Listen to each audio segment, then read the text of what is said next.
Hey, thanks for checking out my channel and subscribing. If you're a subscriber, I'm John Stark from movieguy.com, and today I'm going to be reviewing Paws of Fury, The Legend of Hank. I did not know this existed until it came out in theaters, but now it's on Paramount Plus. And yes, it has audio description. What's audio description? Well, I'm a blind film critic, so it's what I need in order to watch movies. At least to fully understand them and be able to appreciate the film. Even a film like Paws of Fury, which is a ridiculous title, but we'll get into that. So, Paws of Fury is basically Blazing Saddles for kids, which in itself sounds weird. I don't know why we decided to make a kid's version of Blazing Saddles. There are a lot of jokes that really work. You can tell that Hank, the dog character in this, is representational of a black man in the same position. There's a lot of people who just, they don't want his type around, and he's come here looking for to start a new life and a new future, and even though he's supposed to be doing this job, people just, they don't like dogs. These cats, they don't like dogs. And how do I know? How am I so certain that this is Blazing Saddles? Well, let me just tell you this. This film has six credited screenwriters. Do you know why? Because it picked up Blazing Saddles screenwriters. Richard Pryor is a credited screenwriter for this film, which would be a total impossibility if this film was not a direct reference to Blazing Saddles. In addition to the fact that Mel Brooks, who does do voice work in this film, is also one of the six credited screenwriters. So if this film feels a little bit busy or a little bit disconjointed at times, it's because six people wrote this thing. At least parts of it in stages and fragments. A lot of people had their hands in the pot, so to speak. So does it work? Sort of. I will say when I went into Paws of Fury that I really thought it was, like, conceptually, I just thought I was going to hate it. I really just thought, I was like, what is this film? And I felt like I was being tricked into watching a Paw Patrol movie, and and nobody was telling me in advance. I was like, if this is a fucking Paw Patrol sequel, I swear to God. And it wasn't. And it has some jokes that I think land with an adult audience more than a kid's audience. But I'm also not really sure this story is all that amazing.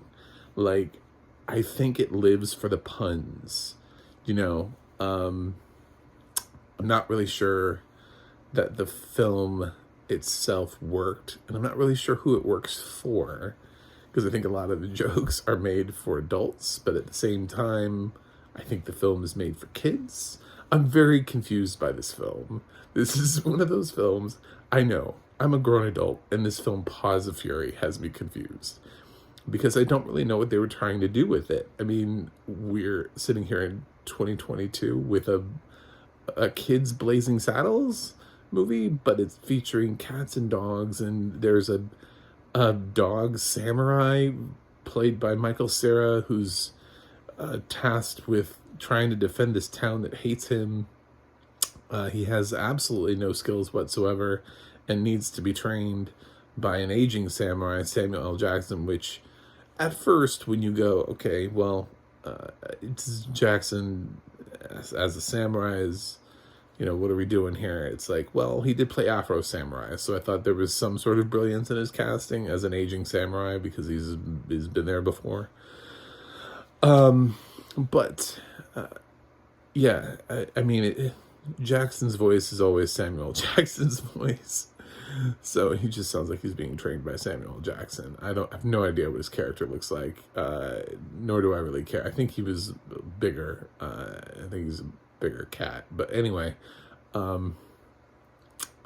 Yeah, this is the film features a lot of voice talent that you go, oh, that's cool. You know, like Ricky Gervais and Michelle Yeoh, Gabriel Iglesias, just people who normally are funny in films.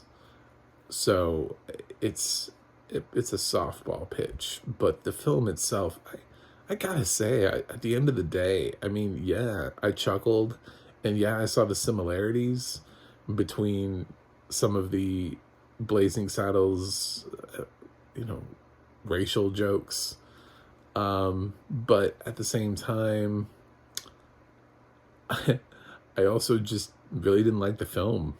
At the end of the day, I don't know. And this I have no idea what the animation style looks like.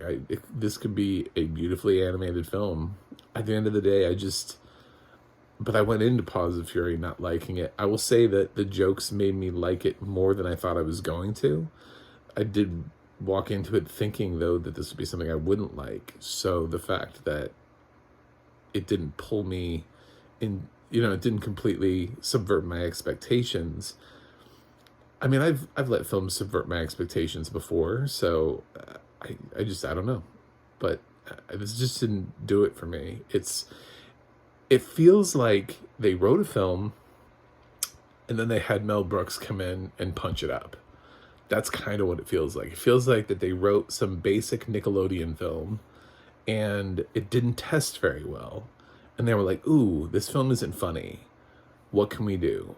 And then they hired Mel Brooks, and he came in and he added some jokes. That's what this feels like, because the core film I'm not interested in. The occasional, obviously written by Mel Brooks joke, that's funny. And he's a fucking treasure, and I'm going to miss him when he's gone, because he's so old. And let's be honest, it's going to happen soon. But he's a national treasure, Mel Brooks. And if this is the last thing that he offers the world, then at least he made something that wasn't terrible. You know, at least he turned something around that may not have worked and found a way for it to work.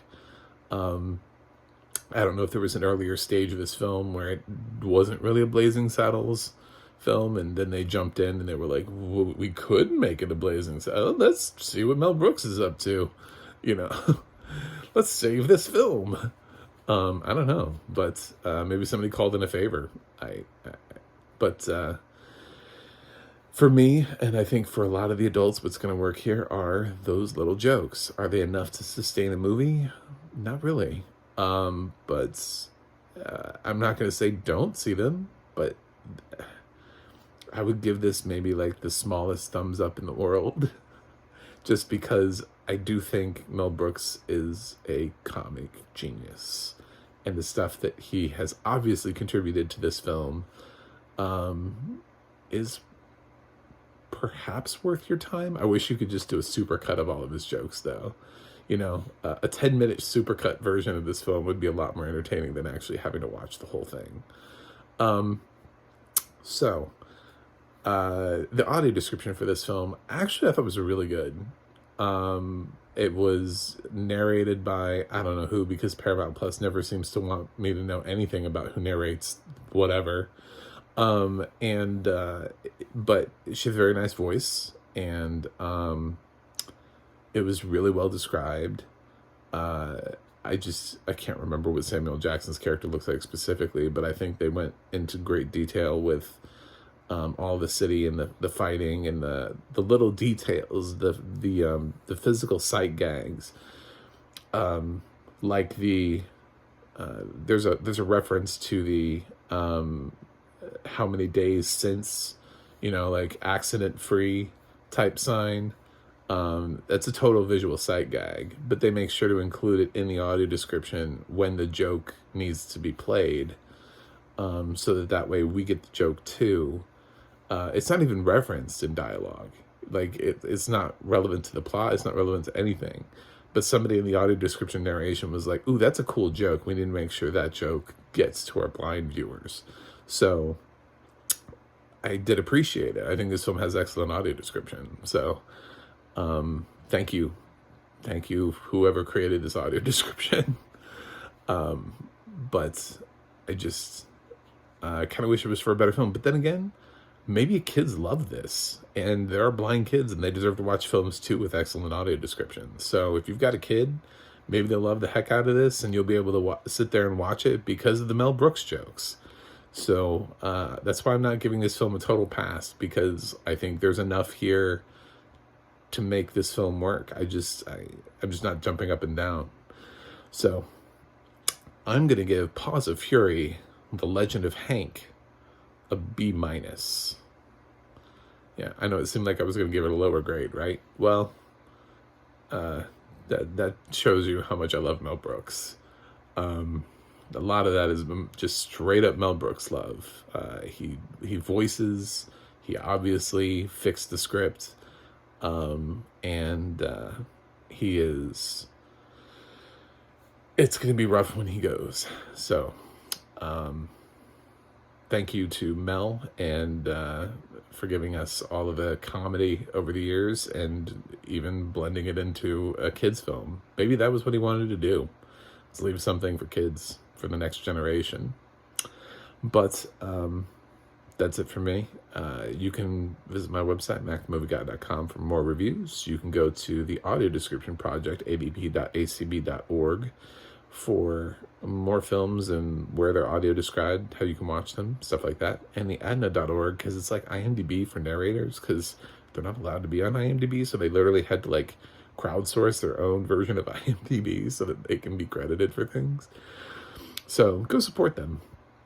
That's it for me today. Thanks for watching this review, and I'm going to go watch something else, and I'll see you on the other side.